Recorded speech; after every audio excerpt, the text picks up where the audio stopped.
The Trumpet Daily with Stephen Flurry.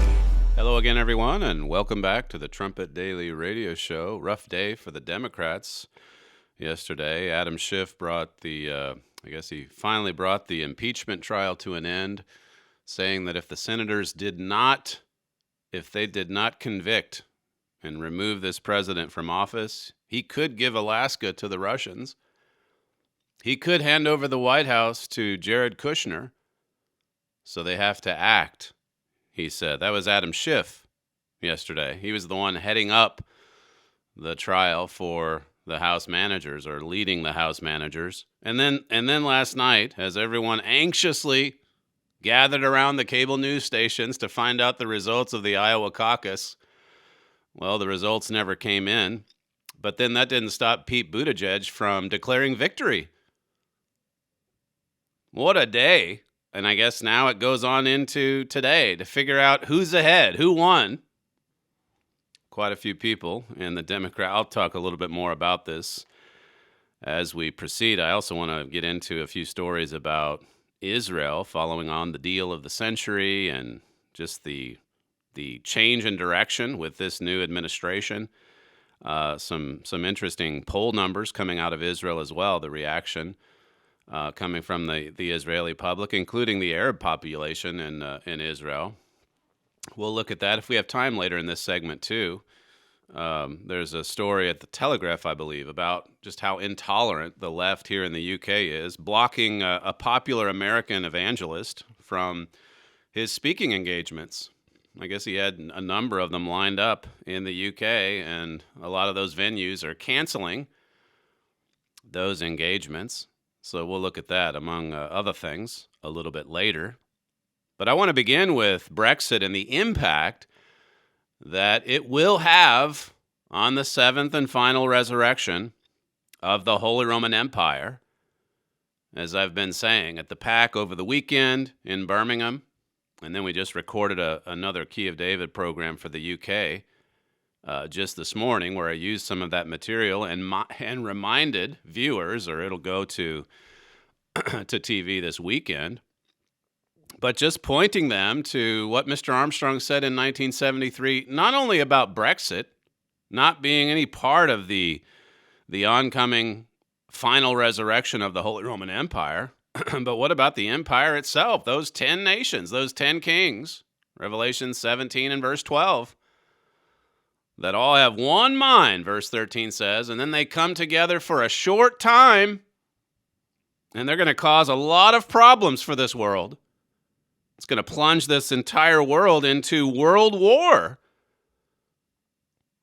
3 world wars in the span of what? A little over a century? Think of the lessons that we refuse to learn, even the lessons from our own history. Leave aside prophecy and just look at the history. Look at the string of failures. Today's the 75th anniversary of the Yalta Conference.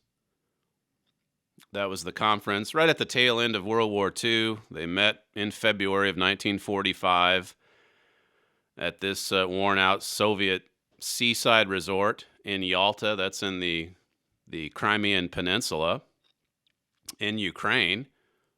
Winston Churchill called it the Riviera of Hades. Not the greatest location, I guess, for a conference. But World War II was winding down, finally. Germany's great counteroffensive in the West, the Battle of the Bulge, it had been defeated. Russian troops were only 40 miles from Germany, 40 miles from Berlin, actually. And here come these 3 world leaders, Roosevelt, Churchill, and Stalin, Joseph Stalin, and they're meeting to hammer out a peace agreement, to bring peace to the world, to ensure that we never, ever have anything like World War II again. Roosevelt's priority was to get Russia to help in the war against Japan. As soon as Germany surrendered, he wanted Russia to help with Japan.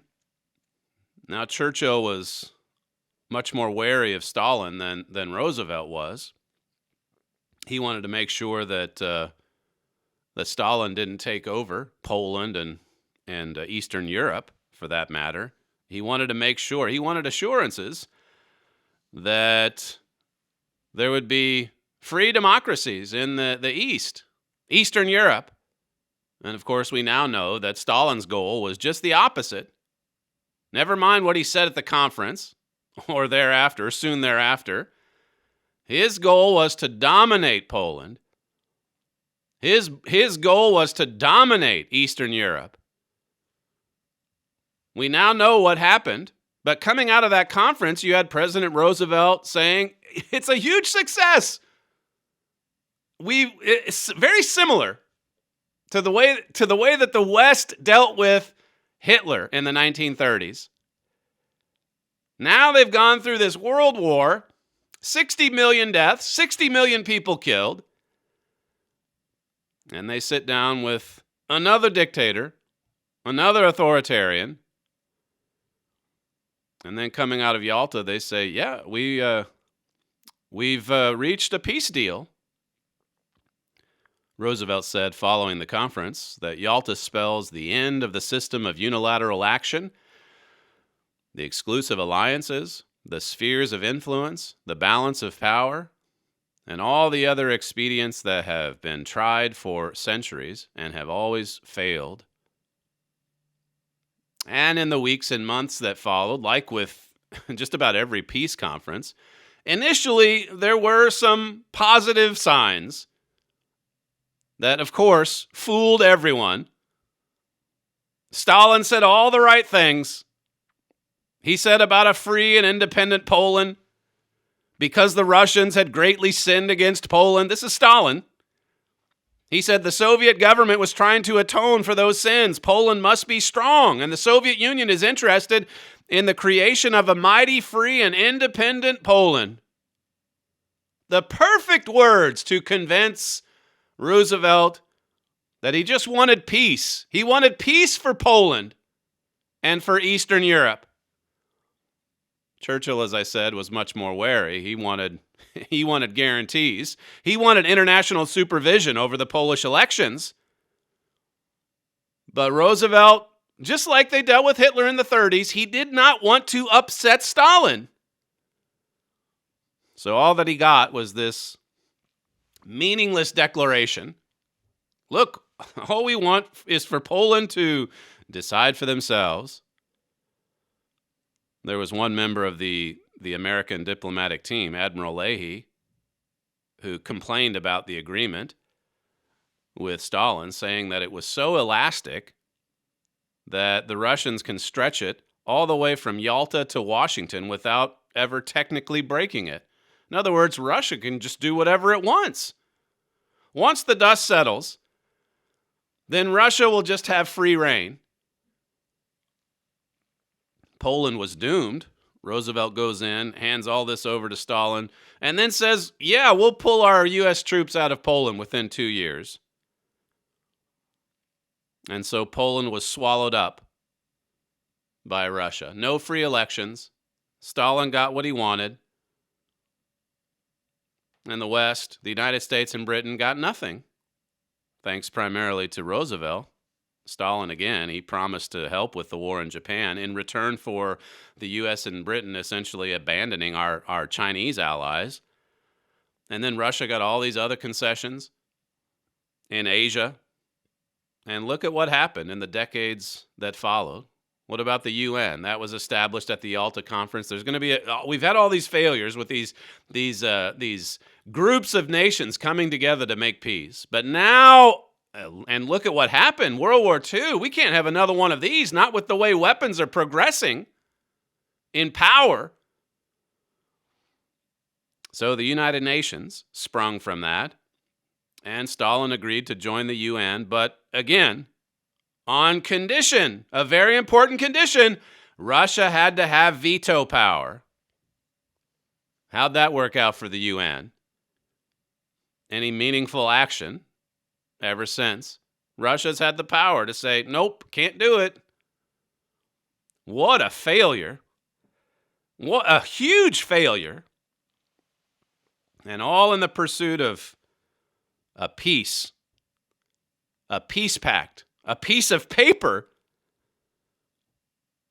One diplomat at a later conference was quoted as saying, "I think Stalin's feelings are hurt. Please be nice. Please be nice to him." That was the advice he offered to another diplomat.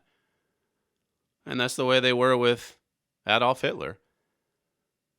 These scholars, these diplomats, these peacemakers in the world, they feel like that human nature is fundamentally good. So if we can just sit down at the table and talk with these individuals, these tyrants, these mass murderers, surely they'll come around. Surely they'll like us.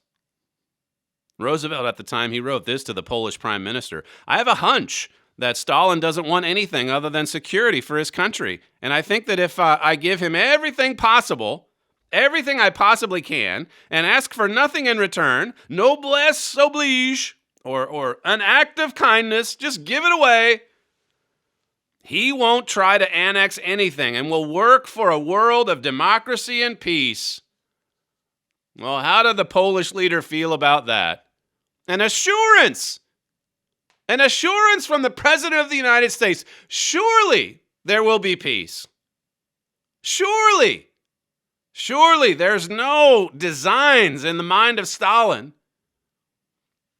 to take control of Eastern Europe or Poland. As they say, what an utter failure.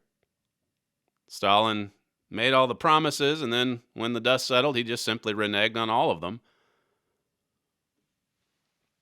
Now, the one bright spot, if you can call it that, at least judging by our literature, is coming out from that conference. The three powers, these three powers, United States, Britain, and Russia, they agreed to this, and you've seen this quote many times in our literature. But this is the approach that they would take with Germany following the war. The joint statement read, "It's our inflexible purpose to destroy German militarism and Nazism, and to ensure that Germany will never again be able to disturb the peace of the world. We are determined to disarm and disband all German armed forces, break up for all time the German General Staff that has repeatedly contrived the resurgence of German militarism, remove or destroy all German military equipment, eliminate or control all German industry that could be used for military production, bring all war criminals to just and swift punishment." Further on, they said, "But only when Nazism and militarism have been extirpated will there be hope for a decent life for Germans and a place for them in the comity of nations." So they were intent on crushing Nazism, never allowing German militarism to rise again. And yet, following that war, the Second World War, instead of focusing on that, what did Russia and the United States and Britain have to focus on? They focused on each other. 40 years or so of Cold War between these powers, the United States and what became the Soviet Union. And only Mr. Armstrong, Herbert Armstrong really, he was a lone voice in the wilderness, sounding the alarm. Even in 1945, when all of this was happening, when everyone was coming out saying, we're going to have peace, and we've got the United Nations now. Everyone knows. It's serious. Everyone knows. We can't have this happen again. Mr. Armstrong walked the halls of that first peace conference in San Francisco, the first UN assembly. And then he reported to his listeners on his radio show and in the Plain Truth magazine that far from peace, what I'm hearing and seeing in these corridors and these meeting halls and rooms, I'm hearing a lot of warlike rhetoric. In fact, the seeds for the next World War are being planted. Here's what he said in his autobiography. Herbert Armstrong.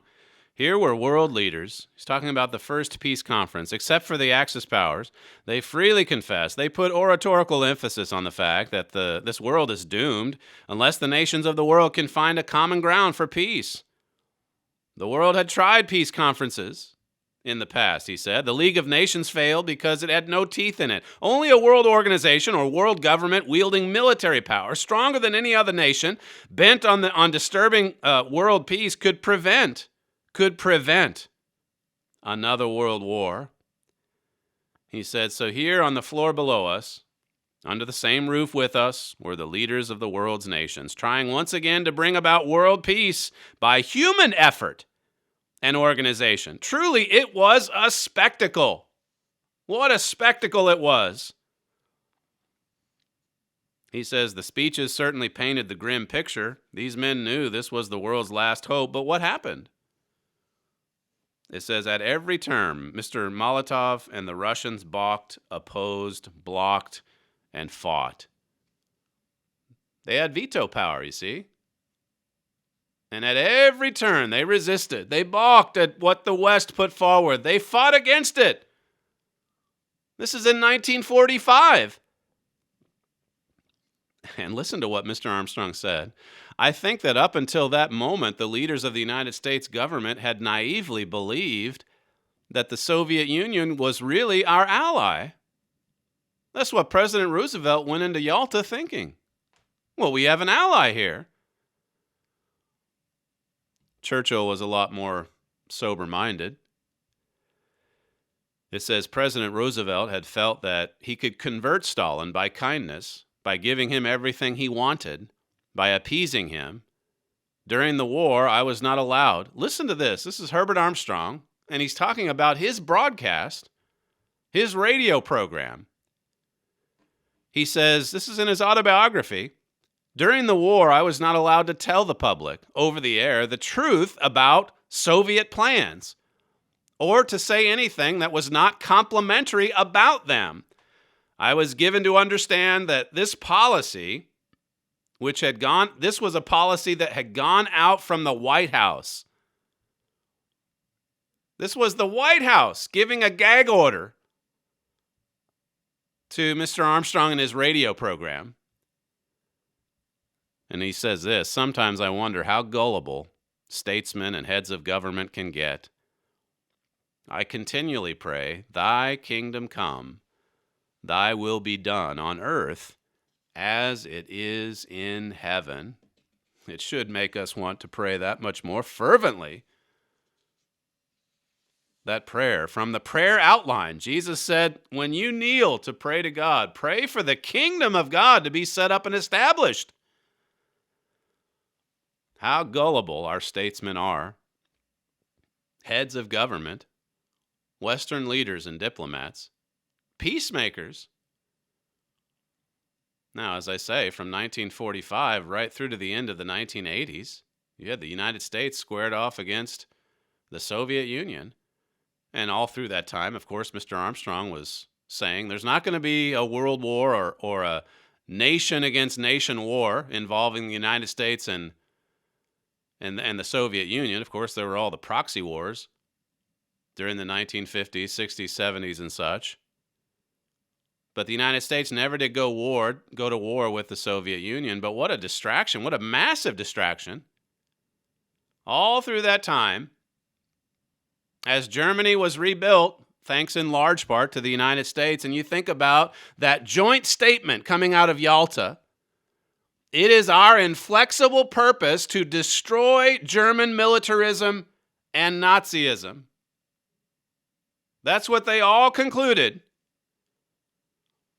Since that time, of course, you had the Cold War and then the collapse of the Soviet Union. Now, of course, Russia's reemerged. But look at Europe.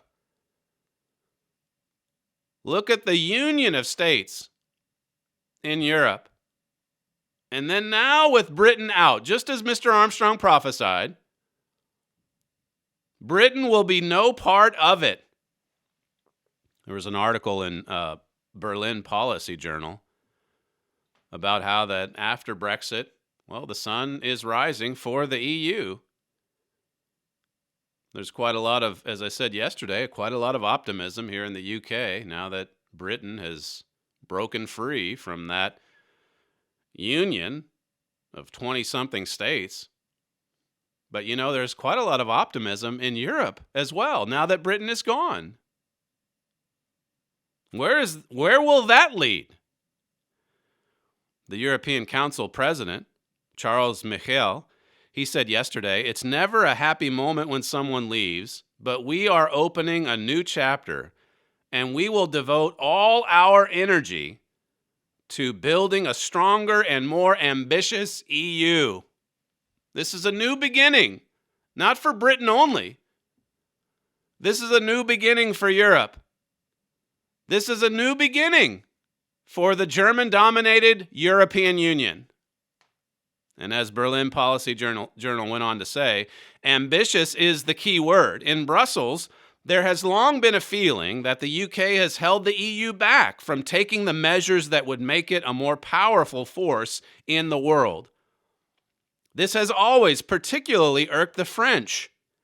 Now, with the British leaving, things are possible that weren't possible before. And French President Emmanuel Macron wants to push forward with them. That's what I want you to think on here. Events are about to accelerate in Europe as never before. We know all about the European Economic Community. 1973, Britain joins it. And then over the course of decades, as they work to form that trade union, basically, and then eventually the common currency, then eventually political union, and now the push, as you see here, to fulfill these much more ambitious goals, to turn Europe into a superpower. 10 kingdoms. They come together for a short time, it says, just a short time. One final resurrection. Listen to this. It says the UK had always blocked attempts to create a defense role for the EU, fearful it would be in competition with NATO. With the UK leaving, work on creating a defense union for the EU has already been ongoing for over a year. And then listen to this. EU enlargement, always pushed by London, but resisted by Paris and Berlin, has had the brakes thrown on. So the UK wanted the European Union to just get bigger and bigger and bigger because they saw it as a free trade union. And that's what the UK wanted out of it. We just want the advantages of trade and commerce, that sort of thing. But those in Paris and Berlin, they resisted that. They want a smaller, more efficient, stronger union, more unified. Politically, militarily as well. It says here, it's only a matter of time before Turkey's EU accession bid, pushed for so long by London and Washington, will be officially ended. Endless enlargement dilutes the ability of the EU to be a strong, unified bloc. Let me read it again. Is this significant prophetically? This is the Berlin Policy Journal. Endless enlargement dilutes the ability of the EU to be a strong, unified bloc. Paris and Berlin believe, and would turn it into nothing more than a free trade area. This, of course, is what London always wanted, hence why they pushed for it. They kept pushing for expansion. It says, rather than believing that Brexit portends the end of the Union, many in Brussels think the experience of the Brexit negotiations over the past 3 years has put the wind in Europe's sails. The wind in Europe's sails. What a development. We're not even a week removed from Brexit. We're just a few days removed from it. And when you think about it in the context of this history, fairly recent history, just going back 75 years, what the initial objective was, what it was intended to prevent, what it actually caused, and now here we are 75 years on. Britain's no part of it, just as Mr. Armstrong said. And now the push begins. This development, as it says at the end of that article, it's put the wind in Europe's sails. When we come back, we'll switch gears a little bit, talk about the Israeli resurgence, as well as the Iowa caucus debacle from yesterday, and a few other things as well. You're listening to Stephen Fleury, and this is the Trumpet Daily radio show. If you'd like to email the program, you can send comments to td@kpcg.fm. We'll be right back.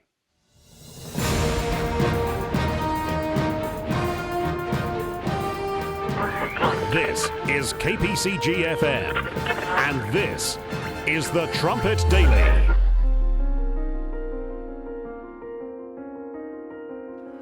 The developed nations have made awesome progress. They have produced a highly mechanized world, providing every luxury, modern convenience, and means of pleasure. Yet they are cursed with crime, violence, injustice, sickness and disease, broken homes and families. At the same time, more than one half the world is living in illiteracy, abject poverty, filth and squalor. Violence and destruction are rapidly multiplying. Many ask, why, if God exists, does he allow so much violence and human suffering? To understand the reason behind this astonishing paradox, request a complimentary copy of Mystery of the Ages.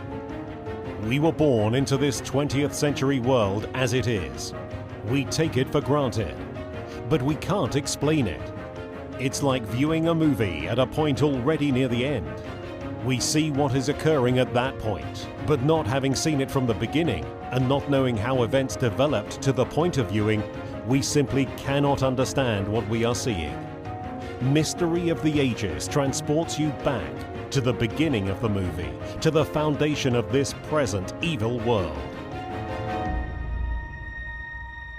To learn more, please visit thetrumpet.com. From the Philadelphia Church of God campus in Edstone, England, this is the Trumpet Daily program with Stephen Fleury. We started another magazine. It doesn't come out every month. It's every 2 months, so 6 issues a year. Watch Jerusalem, and the aim of that publication is primarily for an Israeli audience, but I know we have quite a few listeners who read that publication online, watchjerusalem.com, I believe, or is that in Israel? I forget. .co.il. There you go. In any event, in the first issue we had, Brad McDonald had an article called A Prophesied Resurgence in Israel. And he said, just one snippet from that article, today the Jewish state is more secure, prosperous, and powerful than at any other time since its creation in 1948. This success is built on a healthy economy and robust military. Israel's 21st century resurgence has occurred mainly under the stewardship of one man, a decisive but undeniably successful leader, Prime Minister Benjamin Netanyahu. And so Mr. McDonald there is tying in the Israeli resurgence to what we're seeing happen in the United States and Britain as well. And certainly, as we've seen in recent weeks, Israel is certainly benefiting from the Trump tide, from the Trump resurgence, from what's happening in the United States. There was a piece at Tablet magazine that talked about, again, just how different the direction is under President Trump when you compare it to his predecessor, Barack Obama. And we know what the Obama administration was doing on the way out. December of 2016, as they were trying to affirm the 1967 lines and all of that land that Israel secured in the West Bank, in the Golan Heights, the Sinai, and so on. Obama's people worked on UN Resolution 2334 in December of 2016, which essentially said that all the area occupied since 1967, and that would include East Jerusalem, that Israel has no legal validity there. Israel's occupying it illegally, in other words.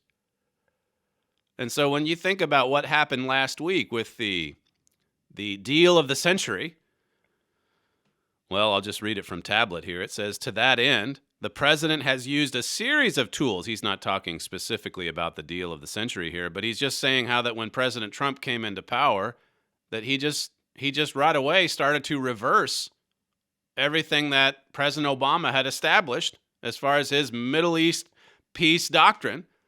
And that was to betray Israel and to reach out to Iran, of all people, as a peace partner. That's what the Obama people were doing.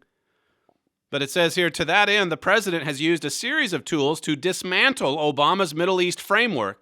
Trump withdrew from the Iran deal in May 2018, collapsing the security partnership Obama had assiduously built with the Iranians and their regional militias, commanded by the recently departed Iranian general, Qasem Soleimani, who met his demise courtesy of a U.S. missile strike last month. It says, on the Israel front, Trump nullified the 1967 lines, the cornerstone of the Arab rejectionist position that Obama had attempted to enshrine in that final UN resolution before he left office. He did this by moving the U.S. Embassy to Jerusalem and then by recognizing Israeli sovereignty over the Golan Heights. The latter move eliminated the 1967 framework altogether with regard to Syria and Lebanon. As far as the United States is concerned, there are no more disputed territories. The land is Israel's. It's Israel's. And so then when you come to the deal of the century that was made public last week, you basically have an offer, a U.S.-led offer, Israel putting on the table land from the West Bank and other little bits here and there that would effectively double the size, as they said last week, of the Palestinian territories. But it operates from the presumption that that's Israeli territory. And as part of this deal, here's what Israel is giving to the Palestinians. It just totally turns the Obama doctrine on its head. It says Trump has made it clear that he is not bound by the fantasies of previous American peace processors who today show contempt for the president's plan, even as they admit their own decades-long failure. See, they never brought peace. They thought by just sticking it to Israel that somehow that would make the Palestinians happy. In fact, it just further incited more violence and anger coming out of the Palestinian areas. Many of them, of course, not even accepting an Israeli state, even if it's pre-1967 lines. So he comes out with this plan. It's more or less an ultimatum, actually, as Melanie Phillips said. But look at this from the Times of Israel. It says more Israelis support two-state solution via Trump plan than oppose it, according to a survey. It says while 45% would accept the condition of recognizing a Palestinian state, 38% said Israel should not agree, according to the poll.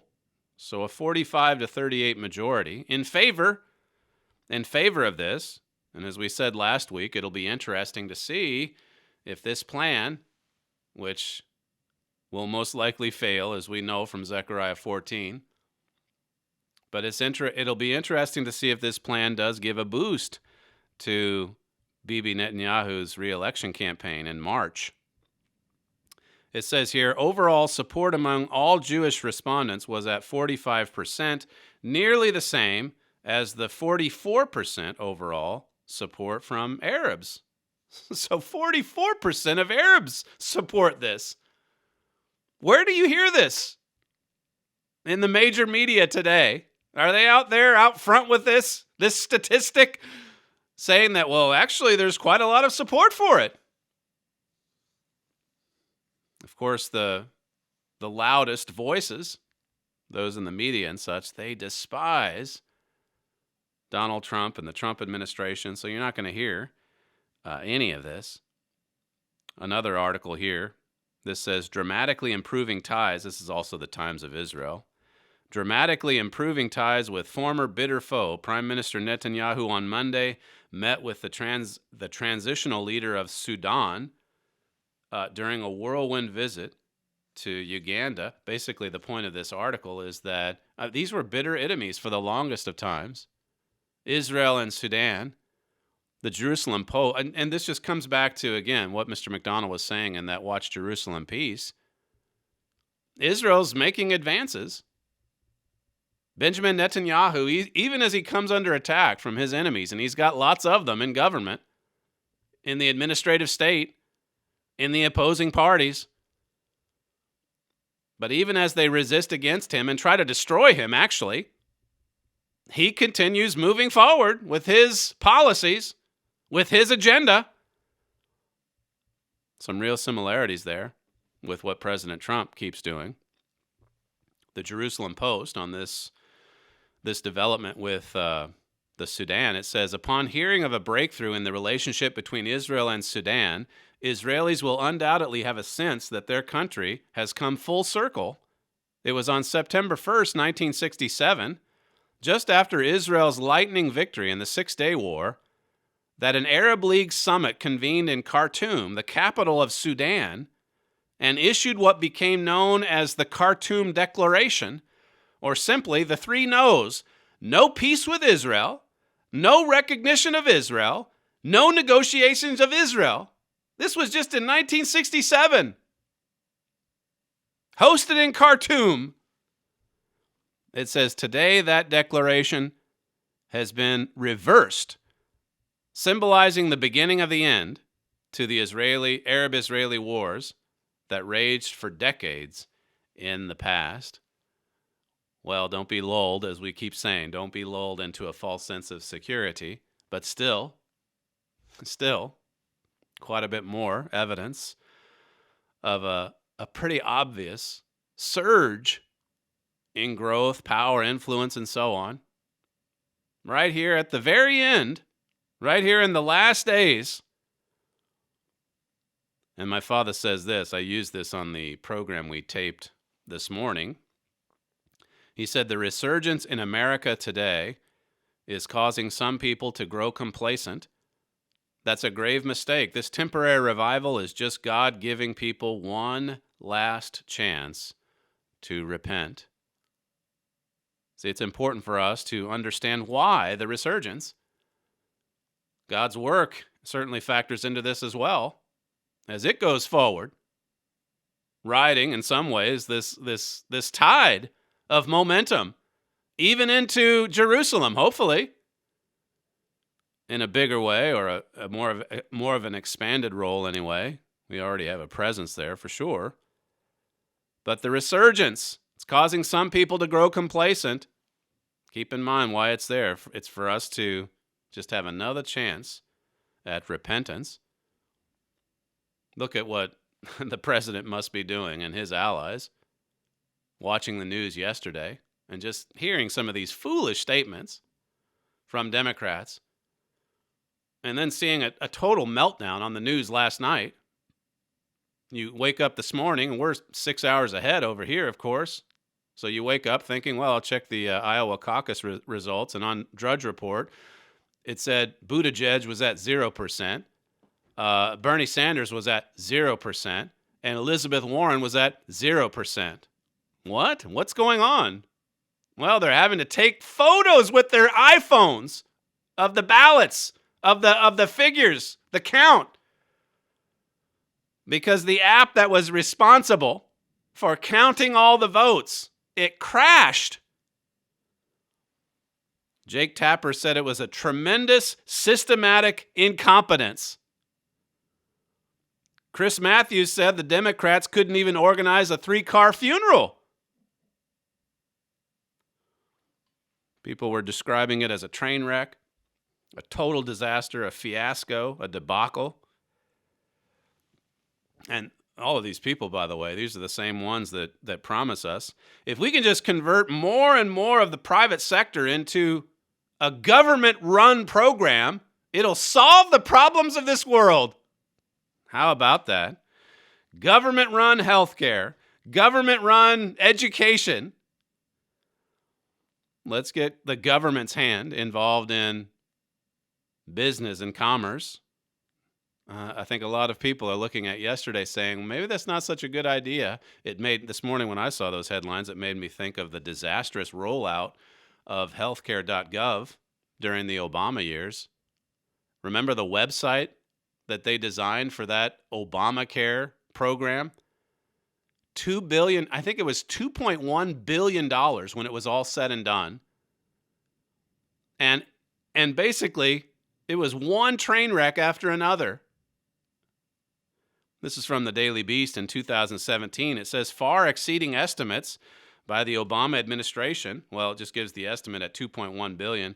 It says the construction of the healthcare.gov website involved 60 companies and was rife with infighting.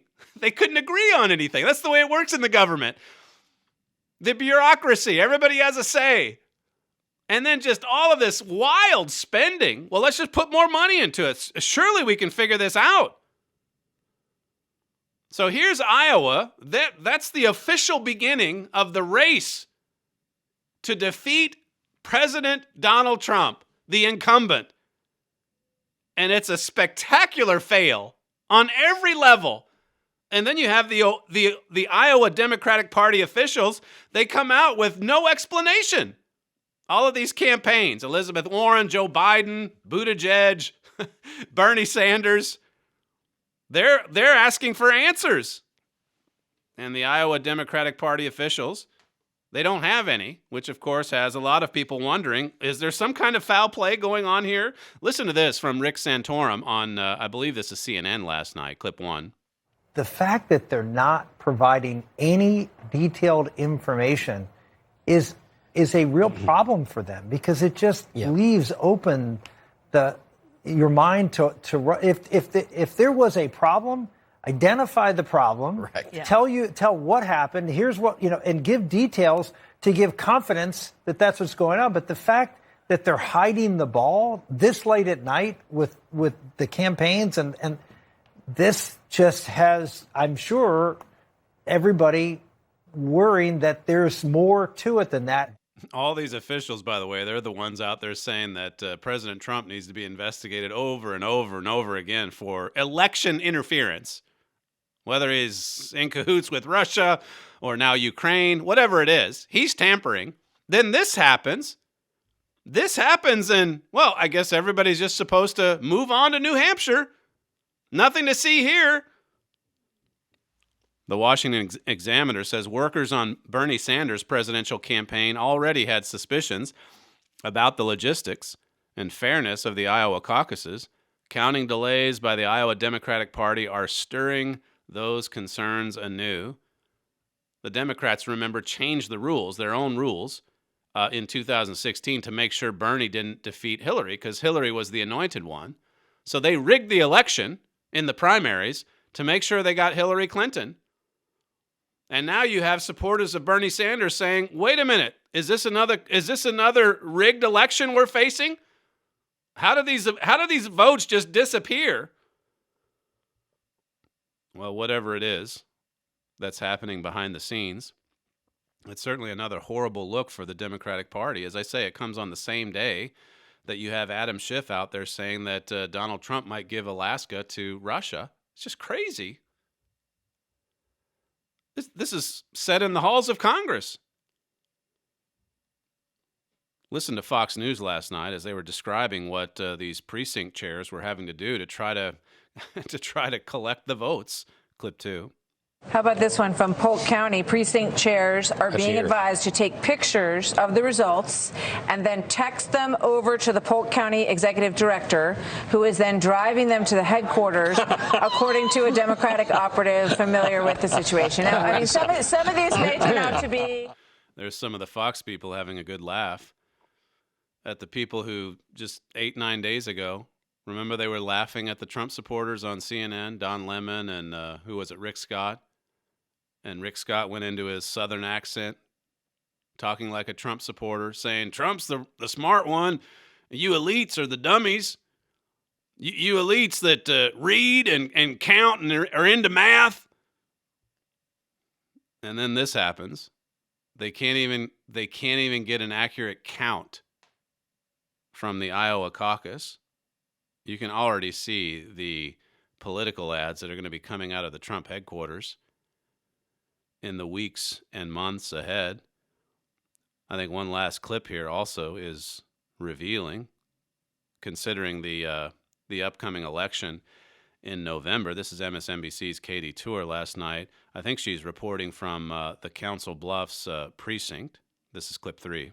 In 2016, they had around 767 people here. They were prepared for twice that many number, over 1,000, they thought, at least at this precinct. They had 849, so turnout was not quite as high as they expected here. So they were expecting a huge turnout. And right before she said, if you saw the YouTube stream, she's reporting live, even as the precinct manager is about to announce the results. And if you saw the arena behind her, there was no one there. Nobody stayed around to hear the results from that particular precinct. They were expecting 1,000, 1,200, 1,500. As it was just a little bit higher, but not much. 50 or 60 higher than 2018, I guess it was. Or no, 2016. Pretty revealing. After all of the impeachment drama, after all the attacks, overwhelming evidence, we have to do this quickly. He's this dangerous. You would think that the Democrat base would be as motivated as ever. As it was just another, I guess, garden variety election season for the Iowa caucus. On yesterday's show, I briefly commented on that knife attack in London, how that the perpetrator was a terrorist who had been recently released from jail, and there's quite a few politicians in the UK now that are saying, "Hey, we can't let this happen again." The Telegraph today said that there's more than a dozen jihadi terrorists that are due to be freed early from jail within months. Within months, a dozen jihadists. They're about to be set free, and of course, this has a lot of ministers in Parliament very wary over what could happen again. Well, with the Boris administration in there and a stronger conservative presence, maybe they'll crack down on this more, as we noted yesterday. Even though this terrorist was let out, at least they did surveil him and follow him, knowing that he was up to no good. But still, how are these criminals, how are these deranged and violent minds, how are they let go early? It just happens over and over again. It's the same mentality as working with Stalin or Hitler. Well, maybe if we're nice to them, maybe if we give them everything that they want, they'll make the changes that we expect for them to make. At the Federalist, just a shocking article there regarding evangelist Franklin Graham. He's got a tour set up for the UK. I guess he had 8 stops that he was going to visit, speaking to people here in Britain. And according to the Federalist, it says it's no surprise then that Graham has once again fallen victim to the intolerance of a leftist horde well-versed in silencing any voice with which they disagree. This time it's Britain's Liverpool Labour LGBT network leading the charge by pressuring its city's local government to cancel Graham's upcoming speaking engagement. It says, terrified of straying out of favor with those who can summon placards and protest, Liverpool's ACC Conference Center duly agreed to pull the plug. So Graham gets shut out of his Liverpool engagement, even as these terrorists are being set free from prison. The jihadists can roam freely. That's fine. But this evangelical, and the Federalist suggests that, well, he's being shut out because he believes the Bible. I think it's more his support for Donald Trump. He's coming up. This evangelist is coming up against the administrative state. All of this deep-seated animosity. They're fine to give the terrorists everything that they want. But then you just have one Bible-thumping preacher. He can't even come into Liverpool to speak to an audience. It's an upside-down world. It says, over the past few days, we've been made aware of a number of statements which we consider to be incompatible with our views, the conference center said, presumably after being presented with a quote from Graham on Islam or being informed of his opposition to homosexual acts. It says, in light of this, we can no longer reconcile the balance between freedom of speech and the divisive impact this event is having on our city. It added, the booking will no longer be fulfilled. He's just too controversial. Now, they don't go chasing after the imams or digging into their beliefs about homosexuality or whatever else, women's rights. But here comes a U.S. pastor. He can't even speak. It's astounding. But listen to this, it gets worse. Graham's Sheffield tour stop was also canceled Wednesday, with the leader of the city council, Julie Dorr, calling the preacher's views discriminatory and repulsive. Wow, that's strong language. This is a dangerous man, I guess. Franklin Graham, a dangerous man. And then there's an update at the Federalist. Over the weekend, 7 of the 8 UK venues have now canceled Graham's booking. The last one in Newcastle is looking shaky. 7 out of 8, probably all 8 when it's all said and done, completely shut out. A complete and total ban. A gag order. And so he can't speak. This, just a little bit of news from Britain today. Well, I speak at the top of the hour downstairs, so I will leave off just a few minutes early if you don't mind. This is Stephen Fleury, and you're listening to the Trumpet Daily radio show. If you'd like to leave us some feedback, you can email us at td@kpcg.fm. Don't forget about the little tab on the TDRS page of the website, where you can also leave some audio feedback, and we can put together another montage of all of our listeners. Thanks for joining us today. We'll see you tomorrow.